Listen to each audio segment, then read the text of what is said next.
ओम सं सरस्वत्यै नमः। ओम गुरुभ्यो नमः। ओम ब्रह्मा विष्णु रुद्र महेश्वर सदाशिव दुर्गा लक्ष्मी सरस्वती सावित्री राधा देव्यै नमः। ओम प्रसीद विश्वेश्वरि विश्वप्रसीदे प्रसीद विश्वेश्वरि वेदरूपिणी प्रसीद मायामय मंत्र विग्रहे प्रसीद सर्वेश्वर सर्वरूपिणी। ओम शांति शांति शांतिः। ओम आनो भद्राः कदवो इन्द्र विश्वदः। सदाशिवसमारम्भां शङ्कराचार्यमध्यमाम् अस्मदाचार्यपर्यन्तं वन्दे गुरुपरम्पराम्। सर्ववेदान्तसिद्धान्तगोचरं तमगोचरं गोविन्दं परमानन्दं सद्गुरुं प्रणतोऽस्म्यहम्। ஓம் ஸ்ரீ சத்குரு பரமாத்மனே நமः. பக்த கோடிகள் அனைவருக்கும் அடியன் நமஸ்காரம். அம்பாள் கருணையினாலையும் ஆதிசங்கர பகவத்பாதருடைய அனுகிரகத்தினாலையும் நாம் இப்பொழுது சௌந்தரலஹரி என்கிறதான மகா ஸ்தோத்திரத்தினுடைய அர்த்த மகாத்மங்களை தெரிந்து கொள்கிறோம். இன்று 97வது ஸ்தோத்திரம். இந்த ஸ்தோத்திரத்துக்குரியதான மந்திரம் ஓம் ஸ்ரீ பரபிரம்ம மகிஷ்யை நமஹ. ஓம் ஸ்ரீ பரபிரம்ம மகிஷ்யை நமஹ. பகவத்பாதர் ஒவ்வொரு ஸ்லோகங்களுக்கும் ரொம்ப ஒரு உச்சிதமான நாமங்களை சுட்டி அம்பாளை அழைக்கிறார். அது எவ்வளவு பெரிய ஒரு கவிவரவா, இல்லை அம்பாளிடம் இருக்கக்கூடியதான பக்தியா, இல்லை இந்த ஸ்தோத்திரத்தினுடைய மொத்தம் சாரார்த்தத்தையும் ஒரு மந்திரத்துல ஒதுக்குறாரா அப்படிங்கறது ஆச்சரியமாக நம்ம பார்க்க வேண்டியிருக்கு. 96வது ஸ்லோகத்துல ஓம் ஸ்ரீ சதீனாம் அசரமாயை நமஹா. சதிகள் எல்லாரிலையும் வச்சு ரொம்ப உசந்தவள். சதிகளுடைய பேர்ல முதல்ல வருது அம்பாளுடைய நாமம். வெரி ஃபர்ஸ்ட்ல அக்ரகண்யமாக அப்பேற்பட்ட நாமத்துல அம்பாளை புகழ்ந்தார் 96வது ஸ்லோகத்துல. இந்த ஸ்லோகத்துல அதை விட ஒரு பெரிய மகத்தரமான உன்னதமான இதுக்கு இணை இல்லாத ஒரு நாமம்னு சொல்லலாம் இந்த நாமத்துக்கு. ஓம் ஸ்ரீ பரபிரம்ம மகிஷ்யை நமஹா.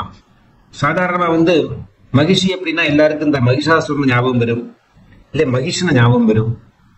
ஒரு எருமக்கடா உருவத்துல வந்ததான அரக்கன் அவனை மகிஷாசுரம் அக்னிங்கிறதான பேர்ல அம்பாள் அவனை பரமேஸ்வரனுக்கு பலி கொடுக்கிறாள். கொல்லறது நிகிரகிக்கிறது அப்படிங்கிறத வார்த்தை உபயோகப்படுத்தலை. ஏன்னா ஏதோ ஒரு இடத்துல அவன் அம்மான்னு கூப்பிடுறாரு அம்பாளை. இந்த வார்த்தையை சொன்னதும் அம்பாளுக்கு என்ன பண்ணணும் தெரியாம இவன் என்ன பண்ண முடியும் போது வச்சுட்டு இந்த மாதிரி ஒரு நாமத்தை சொல்லி விட்டானே, பை மிஸ்டேக் சொன்னதுதான் அவன். அதுக்கு காரணம் என்னன்னா அவனோட மனைவி சக்தி உபாசிகை. அவ என்ன சொன்னா அப்படின்னா, என்னுடைய கணவனுக்கு தீர்காயுள் கொடுக்கும்படியாக நீ என்ன அனுகிரகம் செய்ய வேண்டும் அப்படின்னு அம்பாவிடம் நமஸ்காரம் பண்ண அம்பா தீர்க்க சுமங்கலி பவா சௌபாகியவதி பவா அப்படிங்கிறதான ஆசீர்வாதத்தை கொடுத்தார். அப்போ மகிஷாசுரனை விக்கிரகம் பண்றதுக்கு அம்பாள் சூலத்தை ஏங்கினதுமே அது அம்பாளுடைய கரத்தையே தடுக்கிறது. அந்த சக்தி அம்பாளுடைய வரம் அம்பாளையே தடுக்கிறது. ராமமந்திரம் எப்படி ராமனுடைய பானத்தை ஹனுமான் ராம ராம ராமா சொல்லி தடுத்தாரோ அதுபோல ஒரு கவசமாகி மாறிவிட்டது. அப்ப நினைச்சு பார்க்க ஆறாகவா இருக்கும் அப்படின்னு முதல்ல இந்த பக்தியை அப்ப தன்னோட சேர்த்துக்கலாம் அப்படின்னு பிளான் பண்ணா. அப்ப அவள் தீர்க்க சுமங்கலியாக இருப்பாள். அதன் பிறகு இந்த மகிஷாசுரனை சம்ஹாரம் பண்றாள். ஆனா 2 பேரையுமே அம்பாள் தன்னுடைய தனக்கு ஹாரமாக போட்டுக் கொள்கிறாள், மாலையாக போட்டுக் கொள்கிறாள். நீங்க என்னிடமிருந்து விட்டு விலகவே மாட்டீர்கள், நீங்க 2 பேருமே என் கூட இருப்பீங்க அப்படிங்கிறதான ஒரு கருணாபாவத்துல அந்த ஒரு உதவியை செய்கிறாள் அம்பாள் தன்னுடைய பக்திக்காக. ஆகவே சாதாரணமா ராஜா ஆம்பளை அப்படின்னா பெண் ராஜ்னி. அதே ராஜா மகாராஜாவாகி விட்டார். ஆனா அவருக்கு மகாராணின்னு பேரு, அல்ல மகாராஜ்னி. அந்த ராஜா சக்கரவர்த்தி ஆனா அவருக்கு சக்கரவர்த்தி, அவருடைய மனைவிக்கு சக்கரவர்த்தினிங்கிறதா பேரு. இப்போ மகிஷி அப்படிங்கிறதா நாமத்தை சொல்லி கூப்பிட்டார். அப்ப அவரோட கணவனுக்கு பேர் மகிஷனா, சிவம் மகிஷனா, இல்ல ருத்ரமூர்த்தி மகிஷனா ஆக முடியாது. இதற்கு என்ன காரணம், ஏன் இந்த மாதிரி ஒரு வார்த்தை உபயோகப்படுத்தினார் அப்படின்னா, அது அவருடைய அந்த திவ்யத்துவம், அம்பாளும் இருக்கிறதான பிரேமை, அம்பாளுடைய அனுகிரகம் கருணை உலகத்துல யாருக்கு ரொம்ப அதிகம் கிடைச்சிருக்கு அப்படின்னா சங்கருக்கு தான் கிடைச்சிருக்கு. ஆதிசங்கர பகவத்பாதருக்கு, காளிதாசருக்கு கிடைச்சிருக்கு, நிறைய பேர் கிடைச்சிருக்கு அம்பாள் அனுகிரகம். இறக்கம் உங்களுக்கும் கூட கிடைச்சிருக்கு. இருந்தாலும் ஆதிசங்கர பகவத்பாதருக்கு அவர்கிட்ட இருக்கிறதான ஒரு அன்பும் அவருக்கு அம்பாளிடம் இருக்கக்கூடியதான ஒரு செல்வாக்கும் வேற யாருக்குமே கிடையாது. ஏன்னா குழந்தை வடிவத்தில் அம்பாளை பார்க்கிறார். ஞான சம்பந்தராட்டமா காளிதாசர் வயசா கொஞ்சம் பெருசானதுக்கு அப்புறமா தான் பாக்குறாரு அம்பாளை. ஆகவே பகவத்பாதர் சிறு வயசுல இருந்தே முதல்ல இருந்தே அம்மா அம்மாவான கூப்பிட்டு பழக்கம் அம்பாளை. காளிதாசர் அம்மானு கூப்பிடுறது இல்லை ஆதி காலத்துல. அப்புறமா தான் ஜெகஜனியான பராசக்தி உருவத்தை தன் கண் முன்னாடி பார்த்த பிறகுதான் அம்பாளை அம்மா என்று அழைத்துக் கொள்கிறார். இது சின்ன ஒரு வித்தியாசம் இருக்கு. அப்படி பகவத்பாதர் ஏன் இப்படி ஒரு யூனிக் வேர்டை செலக்ட் பண்ணார், ஒரு தாரதமியம் இல்லாதது, இதுக்கு ஈடாக இல்லாத ஒரு வார்த்தையை மகிஷி அப்படின்னு செலக்ட் பண்றாரு. மகிஷிக்கு மகிஷன்தான் வரணும் சாதாரணமா. இப்ப ராஜ்னிக்கு ராஜா இருக்கிற மாதிரி, மகாராஜ்னிக்கு மகாராஜான்னு இருக்கிற மாதிரி, சக்கரவர்த்தினிக்கு சக்கரவர்த்தின்னு இருக்கிற மாதிரி, மகிஷிக்கு மகிஷன் இருக்கணும். ஆனா இல்லை, நடைமுறையில அந்த வார்த்தை உபயோகப்படுத்த முடியாது தேவர்களுக்கு. மகிஷான் ஒரு எருமக்கடா. இதனுடைய காரணம் என்ன தெரியுமா? முதல்ல ஒரு வார்த்தை சொன்னார் 96வது ஸ்லோகத்துல, அம்பாள் பதிவிரதங்கள்ல அக்ரகண்ணியாக இருக்கக்கூடியவள் அப்படிங்கிறதான திருநாமத்துல அழைச்சார். அப்ப அம்பாளுக்கு சமமாக யாரும் கிடையாது. காரணம் என்னன்னா, சரஸ்வதி தேவியை பல பேர் மணந்து கொள்கிறார்கள். கவித்தத்தினாலையும் பாண்டித்தத்தினாலையும் வித்யாதர்களாகவும் இருந்து அம்பாளை தனக்குள்ளே ஏற்றுக் கொள்கிறார். அவர்கள் அடைந்து விடுகிறார்கள், தெய்வீக லயமாகி விடுகிறார்கள். அப்ப வித்யாதர்கள் எல்லாம் கூட சரஸ்வதியை தன் மனைவிக்கு சமமாக பார்க்கிறார்கள். தாய் அப்படிங்கிறதான ஒரு உரிமையும் உண்டு. அதுபோலவே செல்வந்தர்கள் மகாலட்சுமியை தன்னுடைய மனைவியை போல ஆளுகிறார்கள். சொத்தை யாரும் விட்டுக் கொடுக்கறது கிடையாது, கட்டி அணைத்துக் கொள்வார்கள். என் சொத்து என் சொத்து என் சொத்து அப்படின்னு. பூஜை பண்ற நேரத்திலையும் படன நேரத்திலையும் யுத்தம் பண்ற நேரத்திலையும் கூட சொத்துல தான் கவனம் இருக்குமே தவிர சொத்தை விட்டு வேற எதுலையும் கவனம் போவாது. அப்போ தனத்துல அவ்வளவு பெரிய காமம் கொள்கிறார்கள், ஆசைப்படுகிறார்கள். அப்படி அந்த லட்சுமியையும் மணந்து கொள்கிறார்கள். மணந்துக்க முடியாத ஒரு ஸ்திரீ யாரு உலகத்துல அப்படின்னா, இந்த பரனும் பரியுமான சிவசக்தியில வரக்கூடியதான இந்த அம்பாள் சுரூபணியான பராசக்தி ஒருவனைத்தான் யாராலையும் மணந்து கொள்ள முடியாது. அவள் வீர சக்தியாக இருந்தா கூட அம்பாளை யாரும் உலகத்துல மணந்தது கிடையாது, சிவனை தவிர்த்து. ஆகவே உலகத்துல சரஸ்வதி தேவியும் மகாலட்சுமியும் அடைந்தவர்கள் பலர் உண்டு. ஆனா மகாதுர்கியான பராசக்தியான பார்வதி தேவியை மணந்தவர்களாக உலகத்துல யாரும் இல்லை, இருக்கவும் முடியாது. இதுதான் சத்தியம். ஆகவே அம்பாள் ரொம்ப யூனிக்காக சொல்றாரு. அப்ப அந்த யூனிக்னஸ் அவர் இன்னும் ஃபர்தரா எடுத்துட்டு போறாரு. அதனால்தான் மகிஷி அப்படிங்கறதான பேர்ல கூப்பிட்டார். பரபிரம்ம மகிழ்ச்சியாக இருக்கக்கூடியவள் அம்பாள். நாமத்துக்கு பரபிரம்ம மகிழ்ச்சியை நமகா அப்படின்னு அம்பாளை சம்போதனை பண்றார், அழைக்கிறார். எவ்வளவு பெரிய ஒரு அறிவாளியாக இருக்க வேண்டும். இந்த ஸ்தோத்திரத்தினுடைய சிவம் பண்றதுனால வரதான பலன் என்ன அப்படின்னா, வாக்குக்கு நல்ல வன்மை கிடைக்கவும், உடலுக்கு உறுதியும் பெறுவதற்காக நல்ல பலம் இருக்கக்கூடியதான உடம்பும், நல்ல வாக்சாதுரியம் வாக்பலமும் இருக்கக்கூடியது, செல்வாக்கு இருக்கக்கூடியது. நாம் ஒரு விஷயத்தை சொன்னா அது எடுபடும் அந்த இடத்துல. அதுக்கு மதிப்பு மரியாதை எல்லாமே இருக்கும். இல்லை இது 10 சொல்ற மாதிரி போயிட்டு இருக்க மாதிரி இருக்காது. இந்த வார்த்தைக்கு அவ்வளவு கவனம் இருக்கும். இதுக்கு ஜோதிஷாஸ்திரத்தை நிபுண யோகம் அப்படின்னு சொல்லுவார்கள். சூரியனும் புதனுமாக சேர்ந்து இருந்தா அதுக்கு நிபுண யோகம் என்றதாறு பேரு. அந்த நிபுண யோகத்துல பலப்பிரதமான நிபுண யோகம் எது அப்படின்னா, 2ஆம் பாவம் சூரியனோட வீடு அல்லது புதனோட வீடாக அதுல புதனும் சூரியனுமாக சேர்ந்து உட்கார்ந்தாரு, அது நிபுண யோகம் அப்படின்னு பேரு. அவங்களுடைய வாக்பலம் அதிகமாக இருக்கும். ஏன்னா 5ஆம் பாவாதிபதி குருஸ்தானம். சப்போஸ் சிம்ம லக்னம் வச்சுக்கோங்களேன், 2ஆம் பாவம் புதனுடைய வீடு கன்னியா ராசி. அந்த 2ஆம் பாவத்துல புதன் உச்சமாக இருக்கக்கூடியவர். அப்ப அவரும் அந்த உச்சஸ்தானமாக இங்கே உட்கார்ந்துட்டு லக்னாதிபதியான சூரியன் அதே போல கன்னியாவில உட்கார்ந்துட்டு இருக்காரு. அப்படின்னா 5ஆம் பாவாதிபதியான குரு, 5ஆம் பாவங்கிறது பிரக்னா மேதா பிரதிபா விவேக சக்தி புராதனம் புண்ணியம் மந்திரா மாற்று ஜாகதி பஞ்சமம். பூர்வ புண்ணியம், பிரக்னே, அறிவு, புத்தி, மனசு எல்லாம் 5ஆம் பாவம் தான். அதிசிரேஷ்டமான குரு பகவானுடைய ஜோதிஷ் சாஸ்திரத்திலேயே நவகிரகங்கள்லயே எப்பேற்பட்டதான தோஷத்தை நீக்க சக்தி உள்ள ஒரு கிரகம் எது அப்படின்னா பிரகஸ்பதி தான், குரு தான். அவரோட வீடு மைண்ட்லயும் வாக்ஸ்தானத்துல புதனும், லக்னாதிபதியா இருக்கக்கூடியதான சூரியனும் 2ஆம் பாவம் வாக்குல உட்கார்ந்துருக்காரு. அப்படின்னா தன்னுடைய வாக்குக்கு தன்னுடைய வார்த்தைக்கு அவ்வளவு பெரிய மதிப்பு இருக்கும் உலகத்துல. ஒரு வார்த்தை விழுந்துட்டா போரும் வெளியே, அதுக்கு அவ்வளவு பெரிய ஒரு வேல்யூ இருக்கு. அதைத்தான் சொல்லி வருது நிபுண யோகம்னு சொல்லிடுவாங்க. அது அங்க இருக்கட்டும். இறைவன் அருள் இருந்தா இந்த மாதிரி யோகங்கள் எல்லாம் நேச்சுரலாகவே நமக்கு கை கூடும். அப்பேற்பட்டதான பிறவிதான் நாம் பிறப்போம். எந்த மகான்களுடைய ஜாதகத்தை எடுத்து பார்த்தாலும் இப்படி எல்லாம் பார்க்க முடியும். உடல் உறுதியை பெறுவதற்கும், வாக்கு வன்மை வாக்கு சக்தி இதை பெறுவதற்கும் இந்த வாக்கு சக்தி இன்னொன்னு உண்டு. உலக மக்கள் மட்டும் சொல்றதுக்கு மட்டுமல்ல அதுக்கு இம்பார்ட்டன்ட். நாம் ஒரு மந்திரத்தை சொன்னோம்னா அந்த மந்திரம் இறைவன் காதில் விழும். அதுதான் சக்தி. அப்போ நல்ல மந்திரங்களை ஜபம் பண்ணுவதற்கும், நல்ல ஸ்தோத்திரங்களை ஜபம் பண்ணுவதற்கும், நல்ல பாடல்களை பாடுவதற்கும் அந்த பலன் கிடைக்கிறது, அந்த மகத்துவம் ஏற்படுகிறது. அதைத்தான் இங்க சொல்லுவார். சங்கல்பம் பிரவச்சன சக்தி சரீர தார்த்திய லாபார்த்தம் சப்தநவதி ஸ்தோத்திரம் ஜபேது. இந்த ஸ்தோத்திரத்துல பகவத்பாதர் பரமேஸ்வருடைய சுரூபத்தையே வர்ணிக்கிறார். அம்பாள் எப்பேற்பட்ட சுரூபிணி, எந்த உருவத்தில் இருக்கக்கூடியவள். அம்பாளுக்கு நிச்சயமாக உருவம் உண்டு. உருவம் என்றாலே அம்பாள் தான். அருளும் அம்பாள் தான், கருணையும் அம்பாள் தான், உருவம் அம்பாள் தான். அதுதான் அந்த பிரபஞ்ச நாயகியினுடைய மகத்துவம். மகாமாயா சுரூபிணியானவளானா கூட அம்பாளுக்கு அம்பாளுடைய உருவத்துல அவ்வளவு அபரிமிதமான மகாத்மியங்கள் இருக்கிறது. ஜெபிக்க வேண்டியதான வழிமுறை, காலை கிழக்கு அல்லது வடக்கு முகமாக அமர்ந்து 8 நாட்கள் தினமும் 1000 தரம் இந்த ஸ்லோகத்தை ஜெபம் செய்து சித்தி அடையும் பட்சம் அவர்களுக்கு சொன்ன வார்த்தை பலமாகிவிடும் ஜோதிடர்களுக்கு எல்லாம் கூட ரொம்ப முக்கியம். இந்த வாக் சாமர்த்தியம், வாக் சாதுரியம், வாக்பல சித்தி இதெல்லாம் அப்ப வாக் சித்தி உண்டாகும், உடல் நலம் பெறும். இதெல்லாம் தான் இந்த ஸ்லோகத்துல பகவத்பாதர் அம்பாடம் கேட்டுக்கொண்டதான பலஸ்துதிகள். நிவேத்தியம் தேன், அப்புறமா க்ஷீரான்னம். க்ஷீரான்னம் அப்படின்னா எல்லாருக்கும் தெரியும், பால் போட்டு சக்கரை போட்டு பண்ணக்கூடியதான அன்னத்துக்கு பேரு க்ஷீரான்னம்.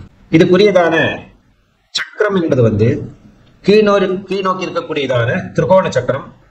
அந்த திரிகோணங்கள் சந்திக்கக்கூடியதான இடத்துல திரிசூலத்தினுடைய ஆகிருதி இருக்க வேண்டும். ஹ்ரீம் அப்படிங்கிறதான பீஜாட்சர மந்திரத்தை அது உள்ள எழுதி பஞ்சமுக தீபம் அல்லது ஏகமுக தீபம் ஏற்றி வைத்து அம்பாளுக்கு பஞ்சோபச்சார பூஜை செய்து கந்த புஷ்ப தூப தீபம் நிவேத்தியம் அப்படிங்கிறதான பஞ்ச உபச்சாரங்களால பூஜை செய்த பிறகு ஸ்தோத்திரத்தை ஜெபம் செய்யவே. ஸ்தோத்திரம் என்ன சொல்றது பார்ப்போம். கிராமாகூர் தேவீம் துருகின கிருஹிணீம் ஆகமவிதா ஹரே பத்னீம் பத்மாம் ஹரசஹச்சரீம் அத்ரிதனயாம் துரியா காபித்வம் துரதிகம நிஸ்ஸீம மஹிமா மகாமாயா விஸ்வம் பிரமயதி பரபிரம்ம மகிஷி.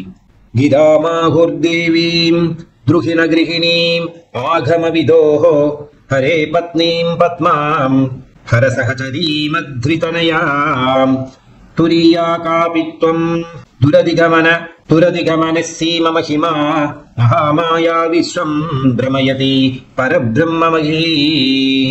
கொட்டி கிடக்கக்கூடியதான அர்த்த மகாத்மியம். அர்த்த கர்ப்பம் கொஞ்சம் நஞ்சம் கிடையாது. மணிக்கணக்கில் பேசினாலும் இந்த மகாத்மத்தை சொல்லி தீர்க்க முடியாது. இருந்தாலும் சுருக்கமாக நமக்கு புரியும்படியான அளவுக்கு கொஞ்சம் விஷயங்களை தெரிஞ்சு. இதுவரையில் பகவத்பாதர் ஸ்தூல சூக்ஷ்மம் பரம் அப்படிங்கிறதான இந்த 3 உடம்பு, அதுலயும் ரொம்ப முக்கியமாக ஸ்தூல வடிவமும் சூக்ஷ்ம வடிவமுமான அம்பாளுடைய திருவுருவத்தை அங்கங்களை எல்லாம் வியாக்கியானம் செய்து கொடுத்தார். ஸ்தூலம் என்பது அம்பாளுடைய திவ்ய சரீரம், உடம்புல வெளியே பார்க்கக்கூடியதான. சூக்ஷ்மம் என்பது பராசக்திங்கிறதான உருவத்துல குண்டலினி சக்தியாக மூலாதாரத்திலிருந்து சகஸ்ரார பத்மம் சென்று தன்னுடைய கணவனான சிவனோட ஆமோதனம் செய்யக்கூடியதான நிலை. பராசக்தி என்பது யாரு இந்த நிகழ்ச்சியை செய்கிறார்களோ அதுக்கு பராசக்தி என்றாரு பேர். பராபரையாக இருக்கக்கூடியதான் இந்த பராசக்தி ஸ்தூலம் சூக்ஷ்மம் பரம் இது 3ஐயும் வியாக்கியானம் செய்து கொடுத்தார், புரிய வைத்தார். அம்பாளுடைய உருவத்தை தியானம் செய்கிற பொழுதே நமக்கு அம்பாள் நம்மிடம் இருக்காள் அப்படிங்கிறதான அந்த போதையை உருவாக்கும்படியான அளவுக்கு அழகான ஸ்தோத்திரங்களான வர்ணனை செஞ்சு நம்மளை புரிய வைத்து விட்டார். அடுத்ததாக இப்ப என்ன சொல்லி வர்றார் அப்படின்னா, கிராமாகூர் தேவீம் துருகின கிருஹிணீம்.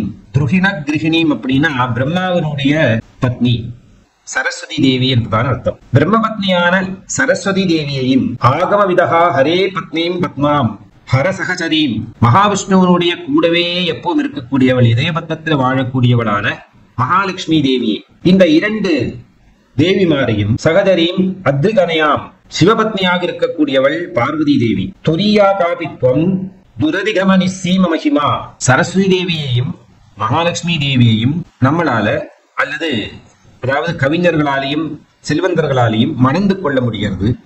அதே நேரம் இந்த ருத்ரபத்னியான பார்வதி தேவி என்பவளை யாராலையுமே மணந்து கொள்ள முடியாது சிவனை தவிர்த்து.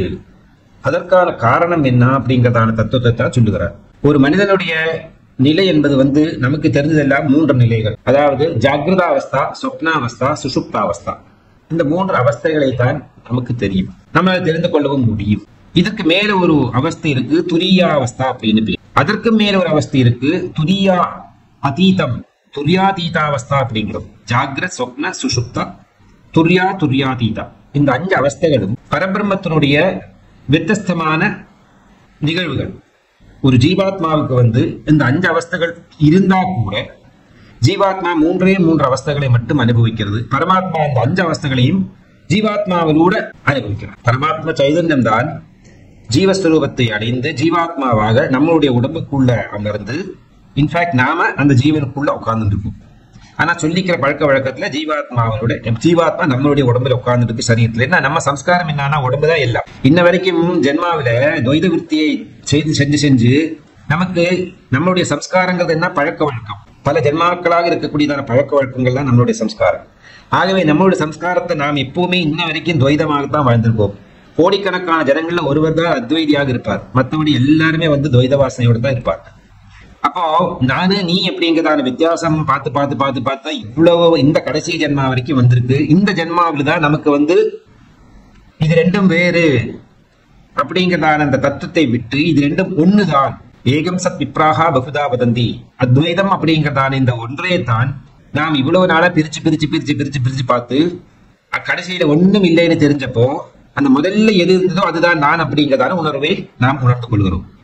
ஒரு வெங்காயத்தை உரிக்க உரிக்க உரிக்க உரிக்க என்ன பண்ணும், தோல் போயிட்டு போயிட்டு கடைசியில் இருக்க ஒண்ணுமே இருக்காது. அப்ப அந்த ஒண்ணுமே இல்லாத நத்திங்னஸ், அந்த ஒண்ணுமே இல்லாத நிலை, அதுதான் துரியாதீதமாக இருக்கிறது. துரியத்துக்கே அந்த அவஸ்தை உண்டு, இருந்தா கூட துரியாதீதம்னு ஒரு பங்கு இருக்க இருக்கட்டும், அதாவது தெரிஞ்சு வச்சுக்கோங்கிறதுக்காக அதை சொல்றாங்க. துரியா காபித்வம், அந்த பராசக்தி துரியா அப்படிங்கிறதால நாமத்துல தெரியப்படுறாங்க. துரியம் அப்படின்னா மேஸ்குலின், அந்த துரியம் என்பது பிரம்மம் அப்படிங்கிறதான சதாசிவன் சிவ தத்துவம் காமேஸ்வரன். துரியா அப்படின்னா ஸ்ரீலிங்க சப்தம், அது பராசக்தி காமேஸ்வரி. பகவத்பாதங்க துரியா அப்படின்னு யூஸ் பண்ற, துரியம் அல்லது துரியன் அப்படிங்கறத யூஸ் பண்ணாம துரியா காபித்வம் துரதிகம நிச்சயமா, ஒன்ன தெரிஞ்சுக்கிறது, ஒன்ன புரிஞ்சுக்கிறது, ஒன்ன ஸ்தாபிதம் பண்றதுங்கிறது அப்சல்யூட்லி இம்பாசிபிள், நடக்கவே நடக்காத ஒரு விஷயம். அது உன்னை தெரிந்து கொள்வது என்பது அபார மகிமைகள் இருக்கக்கூடியதான உன்னை நாலாமத்தவளாக நான் பாவித்துக் கொள்கிறேன், தெரிந்து கொள்கிறேன் அப்படிங்கிற. நாலாவதவளா அப்படின்னா யாரு? முதல்ல சரஸ்வதி தேவி பிரம்மபத்னி, இரண்டாவது லட்சுமி தேவி விஷ்ணு பத்னி, மூன்றாவது ருத்ராணி அல்லது பார்வதி ருத்ரபத்னி. இப்ப நான்காவது ஒருத்தி யாரு? அவதான் காமேஸ்வரிங்கிறதான பராசக்தி. அப்ப நான்காவதான உனக்கு உன்னுடைய மகாத்மியம், உன்னுடைய மகிமைகளை வாக்குனால சொல்லி மாளாது. அதாவது நிர்குணஸ்வரூபமான அந்த தத்துவம் மனோவாச்சா மகோச்சரஹா அப்படின்னு மனசுக்கும் வாக்குக்கும் அகோச்சரமாக இருக்கக்கூடிய தென்படக்கூடாத ஒரு தத்துவம். நிர்குணமான தத்துவத்தை யாராலையும் வியாக்கியானம் செய்ய முடியாது. அந்த நிர்குண சுரூபத்தை பூர்ணமாகவும் அகார உகார மகாரம் அப்படிங்கிறதான இந்த ஸ்தூல தத்துவங்களை மூன்றுமா சேர்த்து இருக்கிறதுக்கு ஸ்தூல சரீரம் என்றதான பேர். அதிசூக்ஷ்மமான அத்தியந்த சூக்ஷ்மமான நிராகாரமான நிர்குண சுரூபத்துக்கு நான்காவது பாதமாக சொல்லப்படும். இந்த தத்துவங்களை அதிகமாக சொல்லப்பட்ட ஒரு உபனிஷத்து இருக்கு, அதுக்கு பேரு மாண்டூக்கிய உபனிஷத். இந்த மாண்டூக மகர்ஷியினுடைய பிறவிக்கு காரணம், பிறவி தான் ஒரு பெரிய கதை. பொதுவாக தெரிஞ்சுக்கணுமானா விஷ்ணு பகவான் வருணன் ஆகிறார். வருணன் மாண்டூகம் அப்படிங்கிறதான தவளை, தவளையாக தன்னுடைய பூர்வ ஸ்மரணையினால சத்வாசனையான உபாசனா சக்தி இருந்ததுனால இந்த பிரபஞ்சத்தில் இருக்கக்கூடியதான மகாசக்தி அல்லது நிராகார சுரூபமான வாக்குக்கும் மனசுக்கும் எட்டாத இந்த பரம்பொருள் என்கிறதான பரமேஸ்வர தத்துவத்தை சகுணமாகவும் நிர்குணமாகவும் இருக்கிறதான அந்த பரமாத்ம தத்துவத்தை ஓங்கார ஸ்வரூபமாகத்தான் இருக்கிறது அப்படிங்கிறதான தத்துவத்தை இந்த பிரபஞ்சத்திலிருந்தே அவர் கற்றுணர்ந்தார். அதனால ரிவலேஷன் பேரு. சாதாரணமாக உபனிஷத்து என்றாலே அந்த உபனிஷத்து என்ன சொல்லிக் கொடுக்கும் அப்படின்னா, நீ யார் என்பதை உனக்கு வியாக்கியானம் செய்து கொடுக்கிறது உபனிஷத்து. நான் யார் அப்படிங்கறதான கேள்விக்கு பதில் எங்கிருந்து கிடைக்குமோ அதுக்கு பேர் உபனிஷத். நீ வேற யாரும் கிடையாது, ஜீவாத்மாங்கிறதான பேர்ல இப்ப பூலோகத்தை சுத்தி உட்காந்துருக்காய். இத மாதிரி கோடிக்கணக்கான உலகங்கள் இருக்கு, அதுல சுத்தின்னு இருக்கிறதான ஒன்ன பூலோகத்துல தனுபோன கரணங்களை அனுபவிக்கிறதுக்காக இந்த பூலோகத்துல உனக்கு ஒரு போஸ்டிங் கிடைச்சிருக்கு. இப்போ பரமசத்தியமான பிதாவான சர்வஸ்வமாக இருக்கிறதான நிராகார ஸ்வரூபத்துல நீ அடைக்கலம் அடைவதுதான் உனக்கு உத்தமமான மார்க்கம், அதுதான் சரியான வீடு அப்படிங்கிறதான தத்துவத்தை தர்மம் அர்த்தம் காமம் மோட்சம் அப்படிங்கிறதான மோட்சம் என்கிறதான அந்த வீடு அப்படிங்கிறதான தத்துவத்துல நீ திரும்பி வர வேண்டும் அப்படின்னு சொல்லி கொடுக்கிற மார்க்கத்துக்கு பேருதான் உபனிஷத். பக்கத்துல கொண்டு உட்காத்துறது, நம்மளை யார் என்று பரிபூர்ணமாக நமக்கு சொல்லி தரது. அதனாலதான் இந்த உபனிஷத்துக்கு இவ்வளவு மகாத்மியம். உபனிஷத்து வழியாகத்தான் வேதத்தை தெரிந்து கொள்ள முடியும். ஏன்னா வேதம்ங்கிறது பெரிய ஒரு தத்துவம். அதனால பகவத்பாதர் பரபிரம்ம மகிழ்ச்சியான பராசக்தி நீ பட்ட மகிழ்ச்சியாக இருக்கிறாய். பட்ட யாருக்கு இருக்கு அப்படின்னா பரமேஸ்வரன் யோகாஸ்வரூபனான இந்த காமேஸ்வரன் ஒருவனுக்கு தான் பட்டம் இருக்கிறது. அவர் மட்டும்தான் மகான். உலகத்துல வேற யாரும் மகான் கிடையாது. நிர்குணஸ்வரூபியாகவும் சகுணஸ்வரூபியாகவும் சர்வாதீதனாகவும் இருக்கிறதான மகா தத்துவத்துக்கு பேர் தான் மகான். அந்த மகத்து தான் மகான். அதனால அந்த மகானுடைய பத்னியானவள் சகதர்மணியானவள் அதுதான் மகிஷி. அதான் பரபிரம்ம மகிஷி. அப்படியான இந்த தேவி வேத ரகசியங்களை அறிந்தவர்கள், தத்துவங்களை உணர்ந்தவர்கள், மகான்கள், வித்யாதரர்கள், இவர்கள் எல்லாம் நீயும் சரஸ்வதியும் லக்ஷ்மியும் நீங்கள் மூன்று பேருமே ஒரே தத்துவம் தான், அல்லது நீதான் பரமசிவன் பத்னியாகவும் பிரம்ம பத்னியாகவும் லக்ஷ்மி பத்னியாகவும் இருக்கக்கூடியவள் அப்படின்னு சொல்லுகிறார்கள். நான் சொன்னேன்னு வரக்கூடாதம்மா, அப்படிதான் சொல்லுகிறார்கள் அப்படின்னு சொல்றார் இவர் பகவத்பாதர். ஆனா பகவத்பாதனுடைய புத்தி வழியாக பிரவேசனம் பண்ணி பகவத்பாதனுடைய மனசுக்குள்ள அம்பாள் அமர்ந்து வைகரி ரூபமாக வெளியே வர வைக்கிறது யாரு அப்படின்னா அந்த சக்தி உறவுடையதான். அப்போ சக்திக்கு பகவத்பாதர் இப்படி எல்லாம் தன்னை புகழ வேண்டும், இப்படி எல்லாம் தன்னை சொல்ல வேண்டும் அப்படின்னு விரும்பி பகவத்பாதர் மூலமாக இந்த சுக்ருதியை நமக்காக கொடுத்திருக்கார். நீயேதான் சிவனுடைய பத்னியான பார்வதியாகவும், பிரம்மாவனுடைய பத்னியான சரஸ்வதியாகவும், மகாவிஷ்ணுவோட பத்னியான லட்சுமி தேவியாகவும் இருக்கிறாய் அப்படிங்கிறதான தத்துவத்தை தான் இந்த பிரஜா உலகம் பூராவும் சொல்லி தெரிஞ்சு வரார்கள். ஆனா என்ன பொறுத்தவரையில் இந்த 3 பேருக்கு மேலாக இருக்கக்கூடியதான ஒரு மகாசக்தி ஸ்வரூபிணியாகத்தான் நான் உன்னை பார்க்கிறேன். ஆகவே உனக்கு காமேஸ்வரி அப்படிங்கிறதான பேரு, மகாமாயா என்கிறதான பேர்லையும் உன்னை நான் தெரிந்து கொள்கிறேன். காரணம் என்னன்னா, நீ மகாமாயா ஸ்வரூபிணி. உன்னுடைய மகாத்மங்களை யாராலையும் வார்த்தைகளால சொல்லி தீர்க்க முடியாது. அனைவரும் நீங்க 3 பேரும் ஒண்ணுன்னு சொல்றா. ஆனா என்ன பொறுத்த வரைக்கும் நீ 4வதுவள். இந்த பிரபஞ்சத்தை சிருஷ்டி ஸ்திதி சம்ஹார திரோதான அனுகிரகம் அப்படிங்கிறதான பஞ்சேஸ்வர கிருத்தங்களை சர்வசாதாரணமாக செஞ்சு முடிக்கிறாய் நீ. லாலாலீலா வினோதின்னே நமஹான்னு உனக்கு பேரு. அப்படி குழந்தை விளையாட்டு போல இந்த பிரபஞ்ச சிருஷ்டியை நீ செய்து முடிக்கிறாய். உன்மேஷ நிமிஷோத்பன்ன விபன்ன பூனாவல்லி நமஹான்னு. ஏன்னா இதெல்லாம் சாதாரணமான ஒரு தேவியினாலேயோ ஒரு மனிதனாலேயோ செய்யக்கூடியதான விஷயங்கள் கிடையாது. ஏன்னா இதை அவ்வளவு பெரிய மகாத்மம்.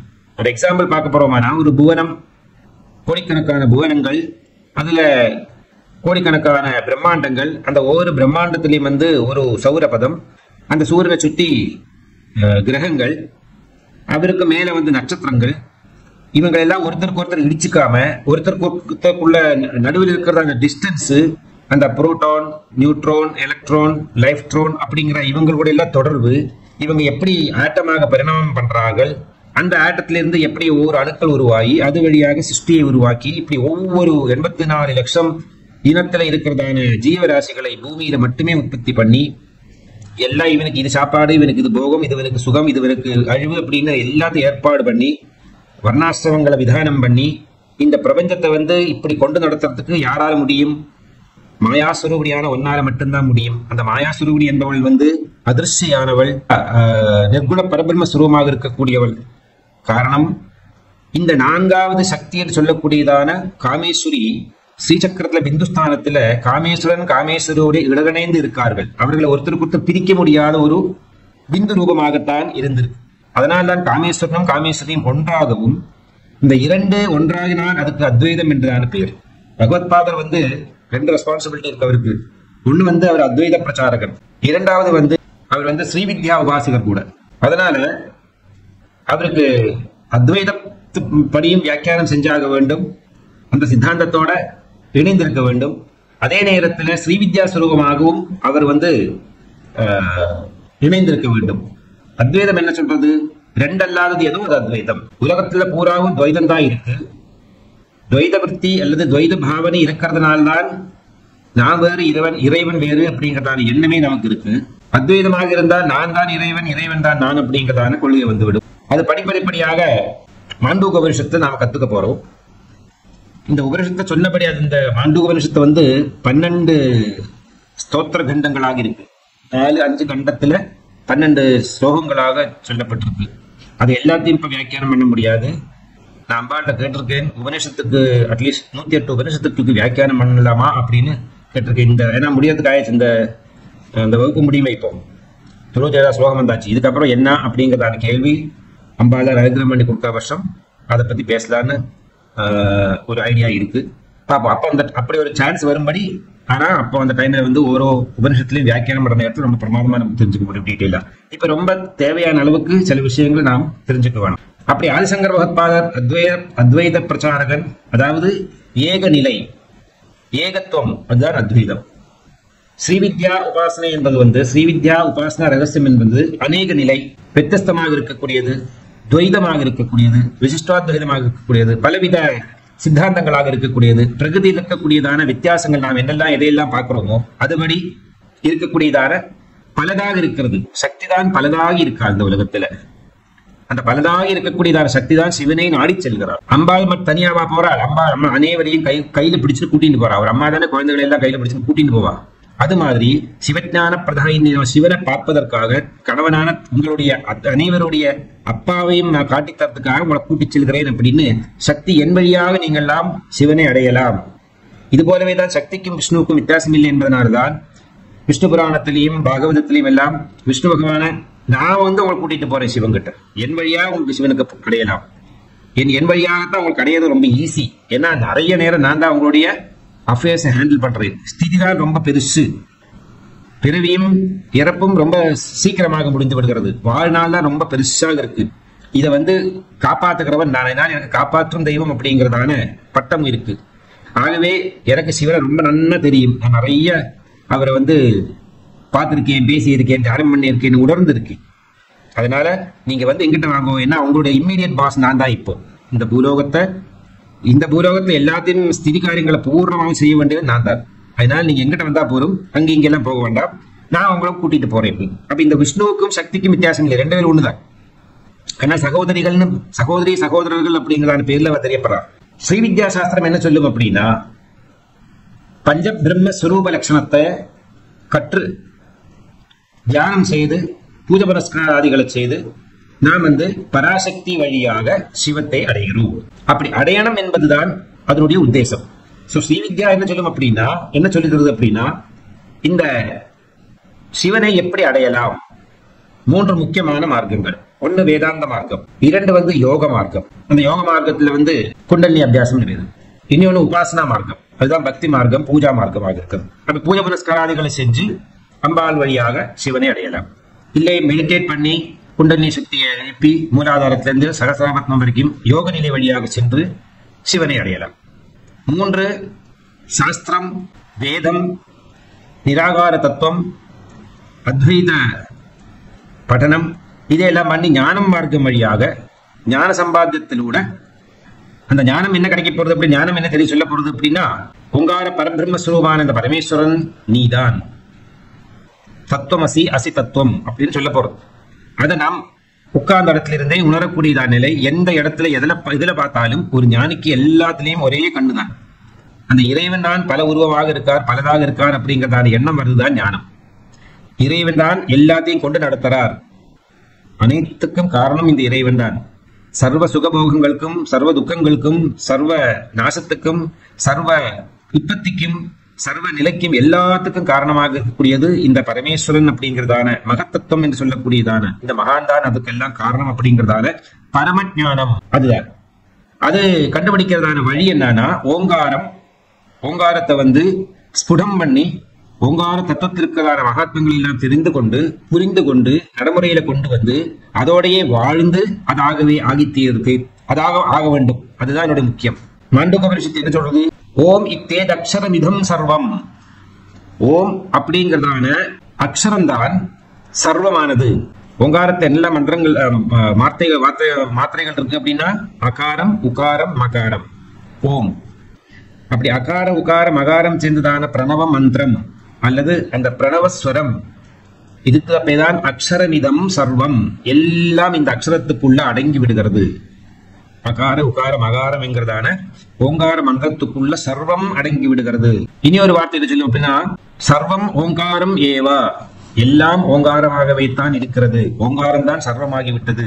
ஓங்காரம் தான் பிரிஞ்சு சகுணஸ்வரூபமாகி பலதாகி காணப்படுகிறது அப்படிங்கிறதான தத்துவத்தை தான் எடுத்து சொல்லுகிறது. இந்த தத்துவத்தை தான் துரியம் அப்படிங்கிறதான பெயரோட இணைக்க போகிறார் பகவத்பாதர்.